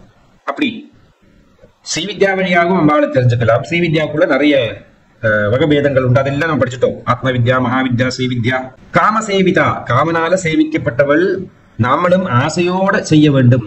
காம சேவிதா அப்படிங்கிறது அர்த்தம்னா ஆசைப்பட்டு நாம் செய்யணும். நமக்கு அம்பாளை பார்க்கணும், சிவனை பார்க்கணும், சிவ குடும்பத்தை பார்க்கணும் அப்படிங்கிறதான ஆசையோடு சிவனோட ஐக்கியமாகணும், சிவசாயுதத்தை அடைய வேண்டும் அப்படிங்கிறதான ஆசையோடு செய்யறதுக்கும் காம பூஜிதான பேர் வந்துடும். அப்படி காமனால பூஜிக்கப்பட்டதும் பரமேஸ்வரனால பூஜிக்கப்பட்டவனாகும். இப்படி எல்லாம் வியாக்கியானம் நிறைய சொல்லிட்டு போல இருக்கு. இதுல அத்வைத ஸ்வரூபமாக இருக்கிறதுக்கு பேரு தான் துரியம். துரியம் அப்படின்னா அத்வைத வடிவமானது. அதனால சொல்றால் துரியா காபித்வம். அப்படி அத்வைதமாக இருக்கிறதா அந்த பரபிரம்மத்தோட ஐக்கியமான காமேஸ்வரியான ஒன்ன யாரால வார்த்தைகளால வர்ணிக்க முடியும்? அது நிச்சயமாக அப்சல்யூட்லி அவுட் ஆஃப் கொஸ்டின் இல்லையா, இம்பாசிபிளான ஒரு விஷயம் இது. ஏன்னா மகத்துக்கும் மகத்துவமாக இருக்கிறதான இந்த மகத் பிரம்மத்தினுடைய பட்ட மகிழ்ச்சியாக இருக்காய் நீ. ஆகவே உனக்கு மகிழ்ச்சிங்கிறதான பெயரை சொல்லி நான் அழைக்கிறேன். ஒண்ணு வந்து இறைவனை அடைவது, அதாவது சிவத்தை அடைவது. அதுக்கு ஸ்ரீவித்யா மந்திர சாஸ்திரம் உபயோகப்படுத்தலாம். இரண்டாவது வந்து அத்வைதமாக மாறுறது, அதாவது சிவனாக மாறுகிறது, நாமளே சிவனாகி விடுகிறது. அதுதான் அது பிரயாணம் கொஞ்சம் கடினமாக இருக்கும், கஷ்டமாக இருக்கும். இருந்தாலும் அது வழியாக நாம் வந்து இந்த பரபிரம்மத்தை வந்து அடையலாம். அப்போ ஒண்ணு வந்து அப்படியே ஆய்த்தீர்றது, அதுதான் அத்வைதம். இன்னொன்று வந்து அடையிறது, அதுதான் ஸ்ரீவித்யா சாஸ்திரம். அப்படி இரண்டு சாஸ்திரங்கள் கூடிய மகாத்மத்தை வந்து இந்த ஸ்லோகம் வழியாக பகவத் பாதர் அம்பாளை பிரசம்சை செய்கிறார். அதுல இப்ப பார்த்தோம்னா அந்த ஜீவாத்மாவினுடைய 5 அவஸ்தைகளை தெரிஞ்சுக்கலாம். இதெல்லாம் ஜாகிரதா அவஸ்தா, சொப்னாவஸ்தா, சுசுப்தாவஸ்தா, துரியாவஸ்தா, துரியாதீதாவஸ்தா. இதுவரைக்கும் இருக்கிறதான ஸ்லோகங்கள் வழியாக ஜாகிர சொப்ன சுசுப்தாவை சொல்லி கொடுத்துட்டார். இந்த ஸ்லோகத்துல துரியா அப்படிங்கிறதான நாமத்தை இந்த ஸ்லோகத்துல சேர்த்திருக்கார். இந்த துரியாம்பாவாக இருக்கக்கூடியவள் யார்? இந்த துரியா தத்துவம்ங்கிறது வந்து என்ன? இதுல எப்படி இருக்கு? இதுக்கு ஏன் இதை வந்து நிர்குண சுரூபமாகவும் இதை வியாக்கியானம் பண்ண முடியாத மகாத்மியம் இருக்கக்கூடியதான பரத்தத்துவமாகவும் ஏன் சொல்லப்படுகிறார்கள் அப்படிங்கிறதான தத்துவத்தை ரொம்ப விரிவாக நாம் தெரிந்து கொண்டாதான் இதுக்கு வந்து சந்தேகம் இல்லாம நம்ம புத்தியில போய் சேர்ந்தது. இருந்தாலும் ஒரு சின்ன பிரீஃப் அளவுக்கு தெரிஞ்சுக்கிறது ரொம்ப முக்கியம். அப்ப சிருஷ்டி, ஸ்திதி, சம்ஹாரம், இது மூன்றுக்கும் பிரம்மாதிகள் இருக்கார்கள். யாரெல்லாம்? சிருஷ்டிக்கு பிரம்மா, ஸ்திதிக்கு வந்து மகாவிஷ்ணு, சம்ஹாரத்துக்கு வந்து ருத்ரன். இந்த 3 வேலையும் யாரு செய்யறா அப்படின்னா பராசக்தி ஒருவேளைதான் பிரம்மாவாகவும் சரஸ்வதியாகவும் விஷ்ணுவாகவும் லக்ஷ்மியாகவும் ருத்ரனாகவும் ருத்ராணியாகவும் ஷட்சக்தி ஸ்வரூபமாக பராசக்தி தான் தெரியும். சிருஷ்டிக்கு வந்து சொப்னம் அப்படிங்கிறதான அவஸ்தை, ஸ்திதிக்கு வந்து ஜாகிரதா என்கிறதான அவஸ்தை, சம்ஹாரத்துக்கு வந்து சுசுப்தி அப்படிங்கிறதான அவஸ்தையோட இணைக்க வேண்டும். அப்போ சிருஷ்டி, ஸ்திதி, சம்ஹாரம், அதாவது பிரம்மா விஷ்ணு ருத்ரன் ஈக்குவல் டு பராசக்தி. இதுக்கு துரியா அப்படின்னு பேரு. துரியா அப்படிங்கிறது சகுணஸ்வரூபமானது. சிருஷ்டியும் ஸ்திதியும் சம்ஹாரமும் இது சகுணஸ்வரூபமானது. நாம் பிறந்து வளர்ந்து இறந்து எல்லாம் ஸ்தூல வடிவமாக பார்க்கிறோம் அல்லவா? நமக்கு உடம்புங்கிறது ஒண்ணு இருக்கு. நம்மளுடைய உடம்பு தான் பிறந்தது, உடம்பாக வளர்ந்தது, உடம்பாக இருந்தது, உடம்பாக மறைந்தது.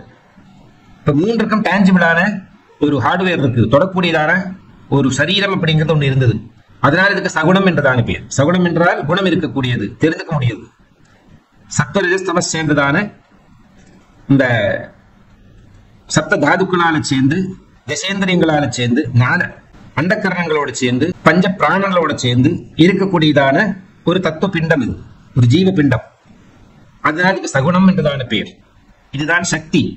சக்தி தான் வெளியே வந்து சொல்றா சிவன் உள்ள இருக்கார் அப்படின்னு. ஆனா அதுக்கு முன்னாடி ஸ்லோகத்தை என்ன சொன்னோம்? அந்த புரிதிவாசியாக இருக்கக்கூடியவள் சக்தி எப்படி சொன்னார் பகவத் பாதர். வித்தியாசம் என்னன்னு அந்த ஸ்லோகத்துல கத்துட்டோம். அதனால இப்ப நான் அதிகமா போகலை அந்த விஷயத்துல.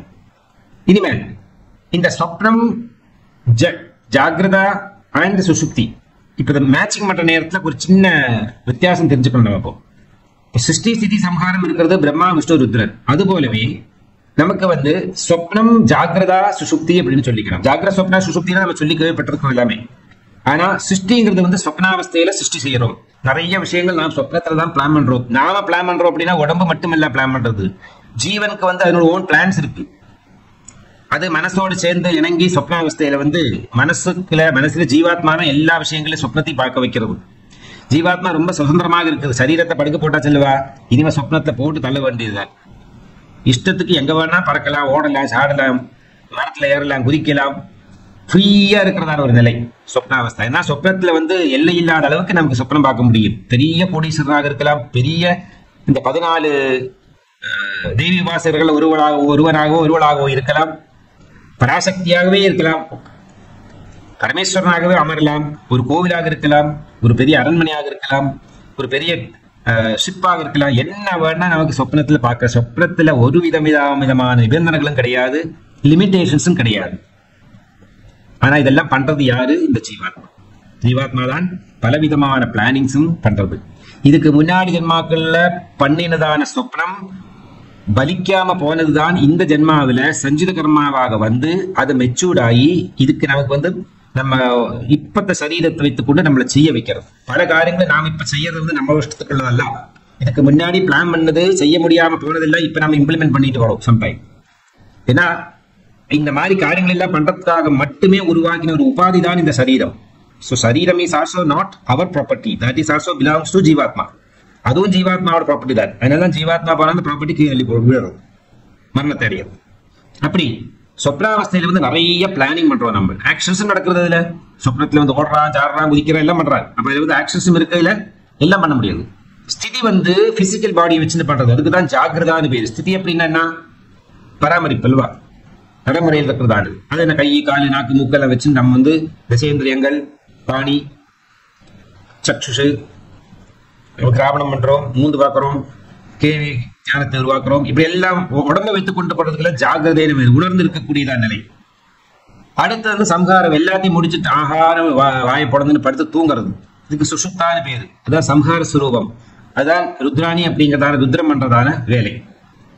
இத மூணுமா சேர்ந்தா அந்த சொப்னா ஜாகிர சுஷுப்தி, இந்த மூன்று அவஸ்தைகளும் சேர்ந்தா தட் இஸ் ஈக்குவல் டு நிர்குண சுரூபமாகவும் சகுண சுரூபமாகவும் மிக்ஸ் ஆகி இருந்தது அல்லவா?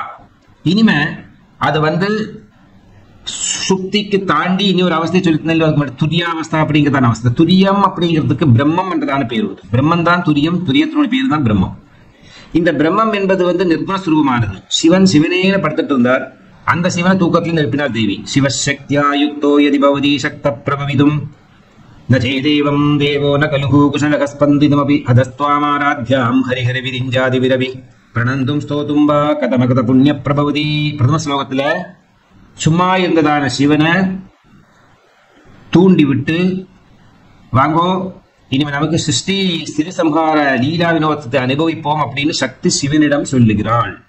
அதுல இருந்து இந்த பிரபஞ்ச சிருஷ்டி ஆரம்பமாகிறது. அந்த சம்ஹாரம் என்பதுதான் வந்து ஊழிக்காலம். அதுதான் பிரளயத்துல எல்லாம் அடிந்து அடங்கி ஒடுங்கி படுத்துட்டு இருக்கும், நிச்சலமாக இருக்கும். எத்தனையோ கிரகங்கள் அது மாதிரி இருக்கு, எந்த விதமான பாதிப்பும் இல்லாம அது வாட்டுக்கு சுத்திட்டு இருக்கு. பூமியோட எல்லாம் லட்சக்கணக்குக்கு பெருசான கோளங்கள் அது வாட்டு சுத்திட்டு இருக்கு. வேக்கண்ட், ஃபுல்லி வேக்யூம், ஒண்ணும் இல்லை, அப்படியே சுத்திட்டு இருக்கு, ஒருத்தருடைய நடமாட்டம் இல்லாம.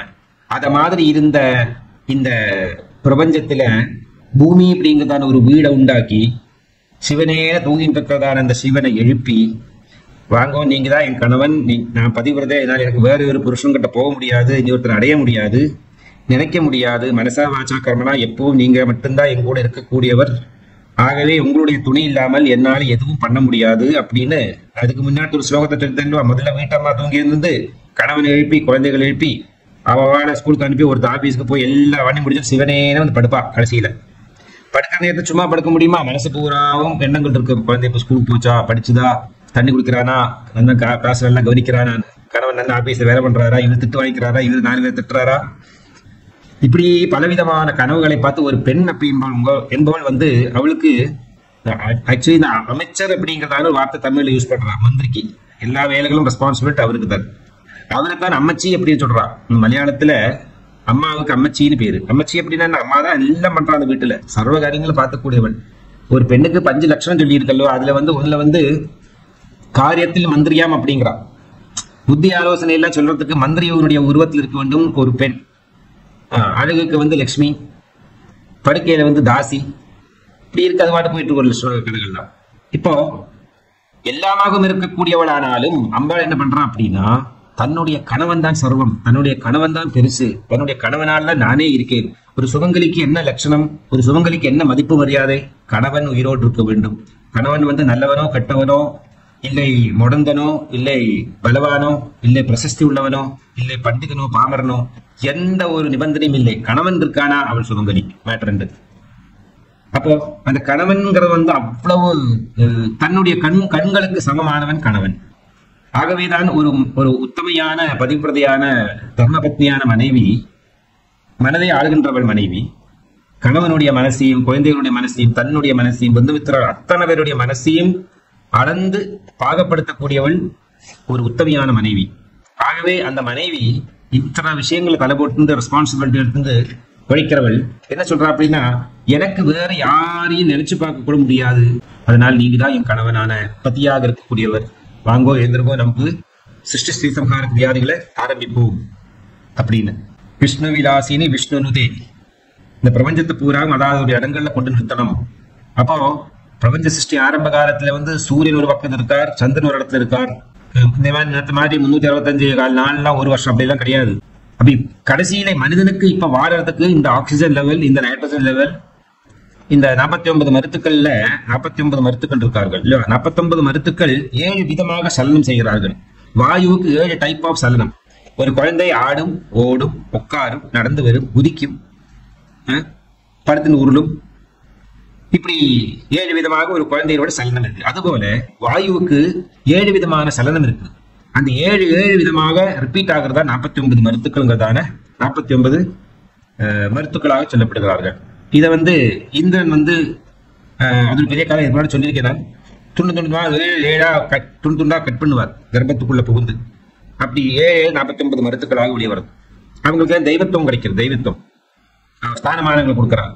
ஏன்னா இந்த ஐயோபாவத்துக்கு அடி வந்ததுனால சில கோர்ட்ல நிரபராதிக்கு தண்டனை கொடுத்து கொஞ்ச நாள் வைப்பா. கடைசியில் வெளியே வந்ததுக்கு அப்புறமா அவன் நிரபராதி அப்படி தெரிஞ்சதுமே அவனுக்கு காம்பன்சேஷன் ஒரு கவர்மெண்ட் வேலையை போட்டு கொடுப்பா, இல்லை வேற ஏதாவது ஒரு கடை போடுறதுக்கு ஆப்ஷன்ல அவன் பேரை சேர்த்து விடுவா, அப்படிலாம் காம்பன்சேட் பண்ணுவாள். அது மாதிரி இவங்களுக்கு அந்த ஸ்தானமானங்கள் கிடைச்சது. எப்படியோ இந்த 49 வாயு சுரூபமாகவும் பரவி இருக்கிறது. அப்போ எல்லாமே துரியத்துக்குள்ள அடக்கமாகிறது. துரியத்து இருந்துதான் இந்த சம்ஹார ஸ்திதி சிருஷ்டி, அதாவது சிருஷ்டி சம்ஹாரங்கிறது உருவாகிறது. அப்போ பிரம்மத்துக்கு 4 பாதங்களாக சொல்லப்படுகிறது இந்த மாண்டூக உபனிஷத்துல. 4 பாதங்கள் எதெல்லாம் அப்படின்னா, ஒரு பாதம் சிருஷ்டி, இன்னொரு பாதம் ஸ்திதி, இன்னொரு பாதம் சம்ஹாரம், இன்னொரு பாதம் திரோதாரம். அதை சரியா தெரிஞ்சுக்கணுமானா ஜாகிர, சொப்ன, சுஷுப்தாவாகவும் துரியமாகவும் தெரிஞ்சுக்கலாம். அப்ப இந்த துரியம் அப்படின்னா துரியம் is equal to Advaitham, Advaitham is equal to பிரம்மன். 3 பாதங்கள் நாம் தெரிஞ்சுக்கணும். எதெல்லாம்? அகார, உகார, மகாரம் அப்படிங்கிறதான 3 மாத்திரைகள் தான் 3 பாதங்கள். இந்த 3ம் சேர்ந்தா ஓம் அப்படிங்கிறதான துவனி உருவாகிறது. அந்த துவனிக்கு ஆகாரம் உண்டா? இல்லை. அதுவே இதுக்கு நிராகாரம் என்றதான பெயர். அதுதான் நிர்குணமானது. ஆனா நிர்குணம் வரத்துக்கு நிர்குணத்தை பிரிச்சா என்ன கிடைக்கிறது? திரிகுணங்களை கிடைக்கிறது. அதுதான் அகார, உகாரம், மகாரம் கிடைக்கிறது. அதாவது ரஜஸ், தமஸ், சத்துவம் அப்படிங்கிறத 3ம் இணைத்து விட்டா பிரிக்க முடியுமா? அப்புறமா இல்லை. அப்ப இந்த 3ம் இணைந்ததான ஒண்ணு வருமே, அதுதான் நிர்குணமானது. பிகாஸ் ஸ்பெசிபிக்கா சொல்ல முடியாத ஒரு குணம் என்பதனால அதுக்கு நிர்குணம். அந்த நிர்குணம் பிரிஞ்சாச்சுன்னா என்ன ஆகும்? சகுணமாகும், ரஜோகுணமாகும், தமோகுணமாகும். பிரிக்க முடியும். ஆகவே அகாரம், உகாரம், மகாரம். அகாரோ விஷ்ணு ருத்திஷ்ட உகாரஸ்து மகேஸ்வரா மகாரத்து ஸ்ருதோ பிரம்ம பிரணவத்து ஸ்திரயாத்மகா. பிரணவத்துக்கு நிறைய வியாக்கியானங்கள் உண்டு அந்த ஓங்காரத்துக்கு. அப்ப இந்த ஓங்காரத்தில் இருந்துதான், அதான் ஓங்காரம் ஏவ சர்வம் அப்படின்னு சொல்ல காரணம். இந்த ஓங்காரத்தில் இருந்தால் சிருஷ்டி ஸ்திதி சம்ஹாரம் உற்பத்தி ஆகிறது. ரஜஸ்தமஸ் சத்துவம் உற்பத்தி ஆகிறது. நேற்றின்ற நாளை உற்பத்தி ஆகிறது. பிராத, மாத்தியானிய, சாந்தியா அப்படிங்கிறதான திருக்காலங்கள் உற்பத்தி ஆகுது. சர்வத்தினுடைய உற்பத்திக்கும் காரணமாக இருக்கக்கூடியது இந்த துரியம் அப்படிங்கிறதான இந்த பிரம்மத்திலிருந்து தான். பிரம்மத்திலிருந்து வெளியே வந்ததான சக்திக்கு என்ன பேரு? அந்த பராசக்தி. அதுதான் காமேஸ்வரி. அவதான் பார்வதி ஆகிறா, அவதான் லட்சுமி ஆகிறா, அவதான் ருத்ராணி சரஸ்வதி தேவி ஆகிறா. இப்படி இவங்க வழியாகத்தான் இன்னைக்கு நமக்கு காணக்கூடியது, தொடக்கூடியது, உணர்ந்துக்கக்கூடியது, ரசிக்கக்கூடியது சர்வவிதமான பிரபஞ்சத்தான பொருள்களும் சகுணஸ்வரூபமாக இருக்கிறதா சமஸ்த பொருள்களும் உற்பத்திக்கு காரணம் இந்த நிர்குணஸ்வரூபமான பரபிரம்மம் ஒன்றே. துரியத்துக்கு 16 லட்சணங்கள் சொல்லி இருக்கு. எது துரியம் என்றா? அப்படி துரியம் அப்படிங்கிறதான பிரம்மத்துக்கு என்ன அப்படின்னா 16 லட்சணங்கள் இருக்கும். 4 பாதங்கள் இருக்கும். 16 லட்சணங்கள் எல்லாம் அப்படி பார்க்கும்போனா நிராகாரம், நிர்குணம், நிஸ்துலம், நீலம், இப்படியே சொல்லி இருக்கக்கூடியது. எந்த விதத்திலையும் வியாக்கியானம் பண்ண முடியாது, எந்த விதத்திலையும் உணர்ந்துக்க முடியாது, எந்த விதத்திலையும் பிரிக்க முடியாதது, அபேதமாக இருக்கக்கூடியது, சர்வத்துக்கும் அதீதமாக இருக்கக்கூடியது. அதீதமாக அல்ல, அதீதம் அதீதம் 2 வார்த்தைகள் தெரிஞ்சுக்கோ. அதீதம் என்றால் எல்லாத்துக்கும் மேற்பட்ட நிலை, அதீதம் என்றால் எல்லாத்துக்கும் அடிமையான நிலை. மகாராஜ்ஞான பராசக்திக்கு எல்லாரும் அடிமையாக கீழே இருக்கார்கள். பிரம்மா, விஷ்ணு, ருத்ர, மகேஸ்வரர்கள், அதற்கு மேல சதாசிவம் பலகை, அதுக்கு மேலதான் உட்கார்ந்துட்டு இருக்கா காமேஸ்வரியான பரமேஸ்வரி, லலிதா பரமேஸ்வரி, மகாசக்தி ஸ்வரூபியாக. அப்ப அத்தனை பேரும் சக்திக்கு கீழேதான். அப்படி இருந்தும் அம்பாள் என்ன சொல்றா அப்படின்னா, என்னுடைய கணவன், என் கணவனுக்கு பேரு, புகழ், பிரசஸ்தி, நாமம், திறமை, சக்தி இதெல்லாம் இருந்தாதான் எனக்கு மதிப்பு.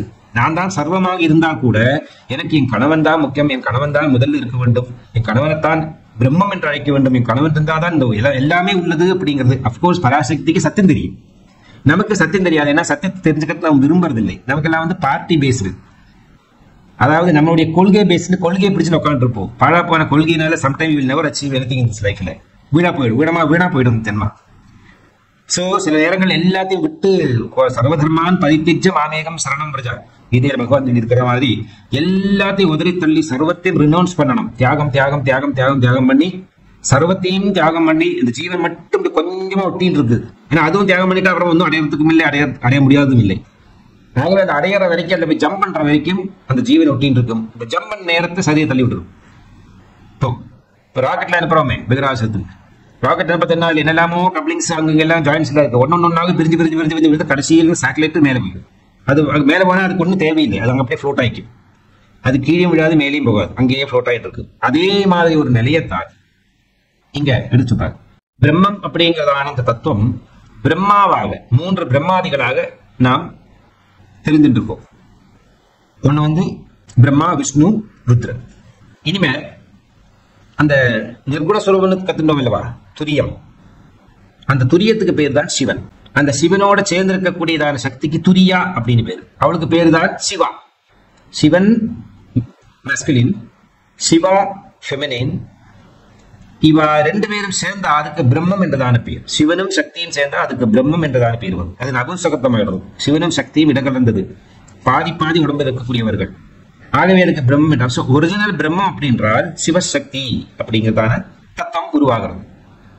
அந்த சிவசக்திங்கிறதான தத்துவம் பல நாமங்களாக உலகத்து பிரச்சாரமாக இருக்கு. விஷ்ணுவாக இருக்கு, ராமராக இருக்கு, கணபதியாக இருக்கு, சுப்பிரமணியனாக இருக்கு, முருகனாக இருக்கு. உலகத்திற்குதான சமஸ்த தெய்வங்களுடைய நாமங்களுக்கும் காரணம் இந்த சிவசக்தி தான். இந்த சிவசக்தி தான் பலவித ரூபமாக இருக்கார்கள். ஆகவே நாம பாக்கியம் பண்ணியிருக்கோம். we should be thankful enough to பரமாத்மா. அந்த பரபிரம்மத்துக்கிட்ட சொல்லணும், இறைவா எனக்கு என்னெல்லாம் விசித்திரமான உருவங்கள்ல நீ தெய்வத்தை காட்டி கொடுத்திருக்காய். கணபதியாக இருக்காய், பாதி மனுஷன் பாதி சிரசு ஆணையோடு.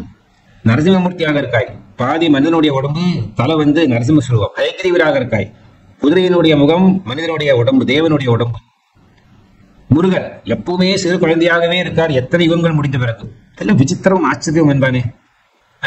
பார்வதியாக இருக்காய், சக்தியாக இருக்காய், தேவியாக, சரஸ்வதியாக இருக்காய், மகாலட்சுமியாக இருக்காய், விஷ்ணுவாக இருக்காய். இப்படி எத்தனை விதமான உருவத்தை, உன்னுடைய உருவத்தை நீ எனக்கு காட்டி கொடுத்து என்ன என்டர்டெயின் பண்றாய், என்ன என்டர்டெயின் பண்ண வைக்கிறாய் அல்லவா. இப்போ ஒரு ஊர்ல வர அத்தனை படத்தையும் நமக்கு ஃப்ரீயா பார்க்கலாம் அப்படின்னு ஒருத்தர் பாஸ் கொடுத்துட்டா, ஒரு ஃப்ரீ பாஸ், எல்லா சினிமாவும் போய் பார்த்துக்கலாம். அவன் என்ன பண்ணான், ஒரு நாளைக்கு 4-5 ஷோ ஒவ்வொரு தியேட்டர்லயா ஓடி ஓடி ஓடி ஓடி போய் பார்த்து கண்டுபிடிக்கும். என்ன ஒரு உற்சாகம் பார்க்கறதுக்கு, என்ன பலவிதமான ரூபங்கள்ல, நாமங்கள்ல, ஆக்ஷன்ஸ், கேரக்டர் என்னெல்லாமோ விதத்துல பார்க்க போறான். அதே மாதிரி தான் இந்த சிவசக்தியை விஷ்ணுவாகவும், ராமனாகவும், கிருஷ்ணனாகவும், முருகனாகவும், கணபதியாகவும், ஐயப்பனாகவும் பலவிதமான உருவங்கள்ல நம்ம பார்க்கிறோம். அப்படின்னா ஃப்ரீ பாஸ் கிடைச்சிருக்குன்னு அர்த்தம். சில பேருக்கெல்லாம் ஃப்ரீ பாஸ் இல்லை, அவளுக்கு ஒன்னே வச்சு மாட்டிக்க வேண்டியது. மற்ற இதர மதங்கள்ல இந்த பாலித்தீசம் வெர்சஸ் மோனோதீசம் அப்படிங்கிறதான தத்துவத்தை பத்தி பெருசா பேசுறா உலகத்துல. பல தெய்வங்களை கொண்டாடுறது. நமக்கு நிறைய ஃப்ரீ பாஸ் இருக்கு, அவங்களுக்கு என்ன வயத்தறிச்சல்.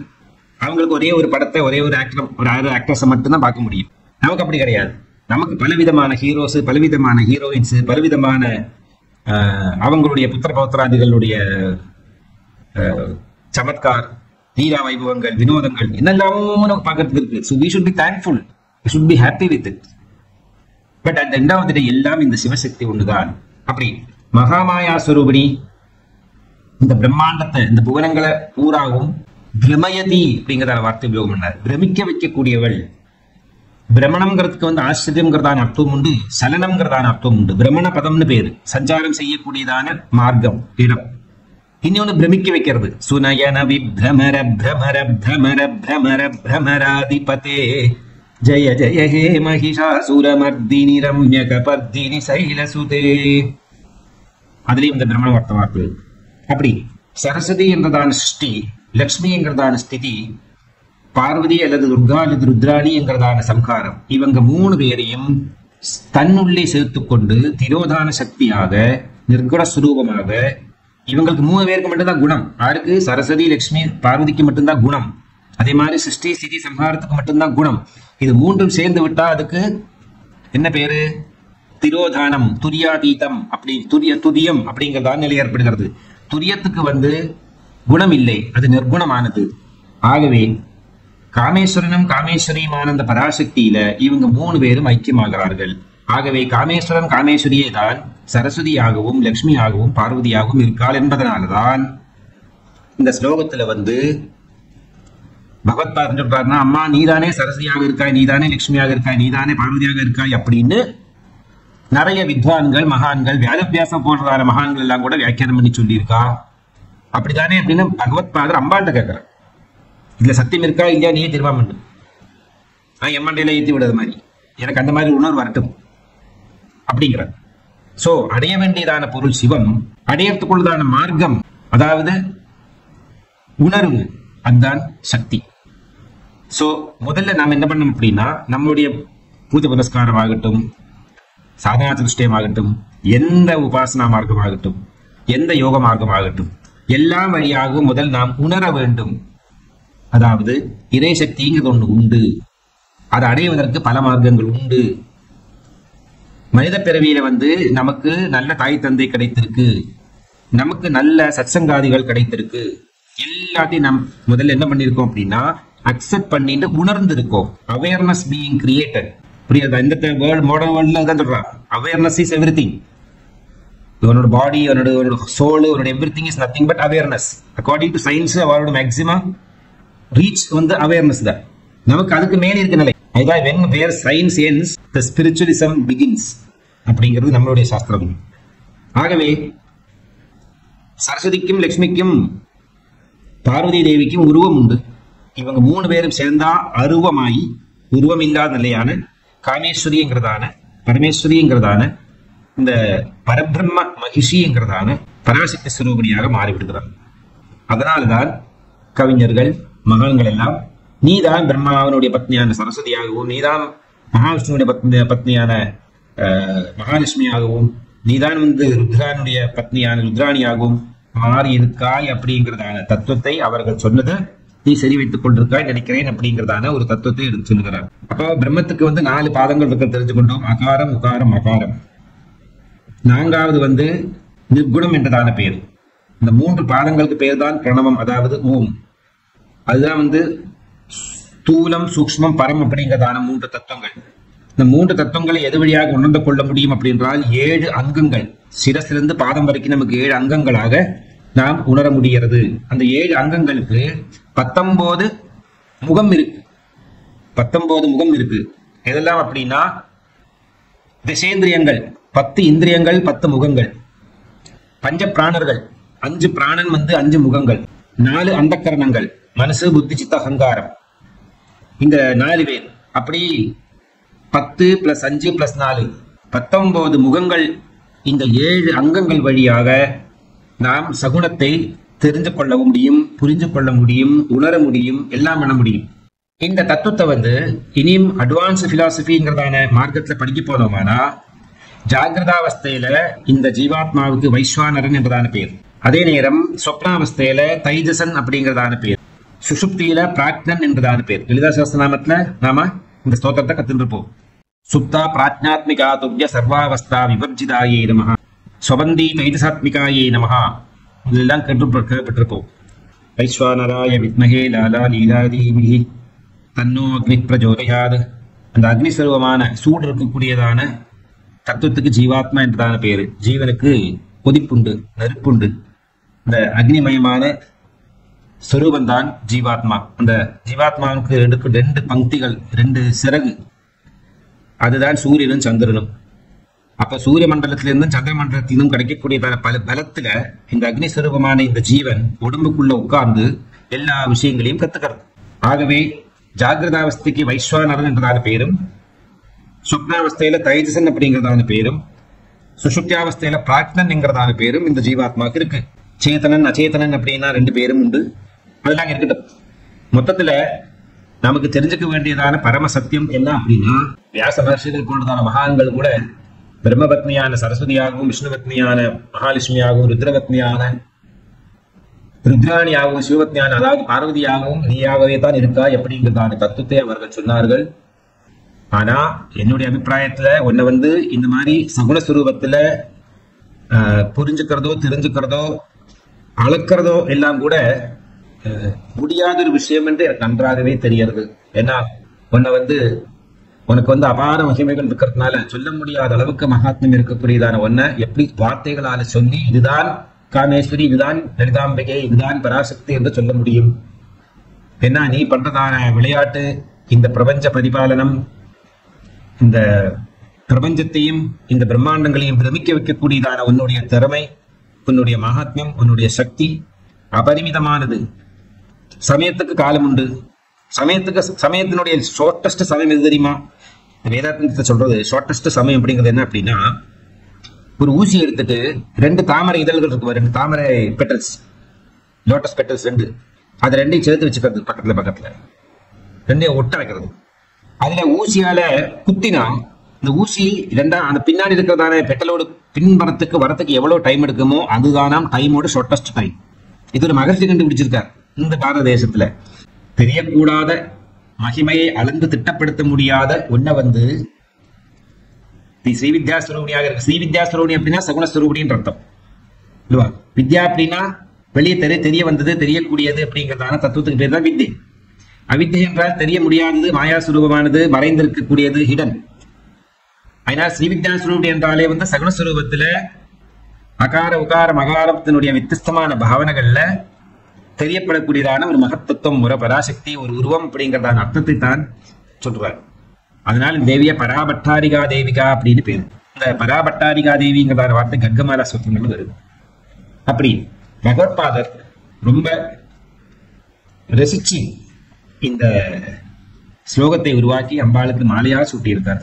நாமளும் அதை கற்று பலவிதமான நிர்குண சகுணத்தினுடைய வித்தியாசம் புரிந்துண்டு அங்கார சுரூபம் வழியாகவும் தியான பூஜாதிகள் வழியாகவும் யோக மார்க்கங்கள் வழியாகவும் அம்பாளை எப்படி அடையலாம். நம் ஒரு தடவை அம்பாள் கிட்ட போயிட்டோம்னா போரும், அம்பாள் சிவன் கிட்ட கொண்டு வைப்பாள் வித்தவுட் ஃபெயில். அம்பாளன் யாரெல்லாம் சென்று சேர்கிறார்களோ அவருக்கு அத்தனை பேருக்கும் சிவனை காட்டி கொடுத்த தேவி. ஆனா நான் டைரக்டா சிவனை பார்க்கணும் அப்படி முயற்சி பண்ணோம்னா விளையாட்டுதான். ஹனுமானுடைய வாலில நெருப்பு வச்சா வருதான். அப்புறமா பலவிதமான இடையூறுகள் வரும். என்னுடைய கணவனை எங்கிட்ட கேட்காம நீ அடைய புறப்படுறதா? யூ கேன் டூ இட் அப்படின்னு ஓப்பன் ஸ்டேட்மெண்ட் கொடுத்துருக்கா. இருந்தாலும் அப்சல்யூட்லி இம்பாசிபிள், ஃபர்கெட் இட். ஒவ்வொருத்தராலையும் அடைய முடியாது, எப்பேற்பட்டவர்களாலையும் அடைய முடியாது. ஈஸியஸ்ட் வே அம்பாள் வழியாக நாம போய் தெரிஞ்சுக்கிறது ரொம்ப ஈஸி. ஏன்னா நம்மளுடைய உடம்பே அம்பாள் உடம்பு தானே. சொன்னீங்க அதுக்கு முன்னாடியே ஸ்தூல வடிவமான இந்த உடம்புங்கிறது அம்பாள். இந்த உடம்புக்குள்ள சூக்ஷ்ம வடிவாக இருக்கக்கூடியதான ஜீவன் தான் சிவம். அந்த சிவனை நம்மளால தொட முடியறதா, பார்க்க முடியறதா, இடிக்க முடியறதா, குத்த முடியறதா, கிள்ள முடியறதா, அளவடுத்த முடியறதா? ஒன்றும் பண்ண முடியாது இல்லை. ஆனா அது இருக்கு. ஆனா அந்த உடம்பு என்ன வேணா பண்ண முடியும். உடம்பு கிள்ள முடியும், உடைக்க முடியும், இடிக்க முடியும், நெசுக்க முடியும். This is the difference between சகுணம் அண்ட் குணம். இந்த ரகசியத்தை ரொம்ப பிரமாதமாக பகவத்பாத சொன்னார். கிராமாகூர் தேவீம் துருஹிண கிருஹணீம் ஆகம விதோ ஹரே பத்னீம் பத்மாம் ஹரசகச்சரீம் அத்ரி தனயா துரியா காபித்வம் துரதிகமனிசீம மஹிமா மகாமாயா விஸ்வம் பிரமயதி பரபிரம்ம மகிஷிஹி. விஸ்ஸிமா அப்படின்ற எல்லை இல்லாத ஒரு பொருள் என்றது. சர்வம் ஜெகதம்பார்ப்பணமஸ்து. ஹரி ஓம்.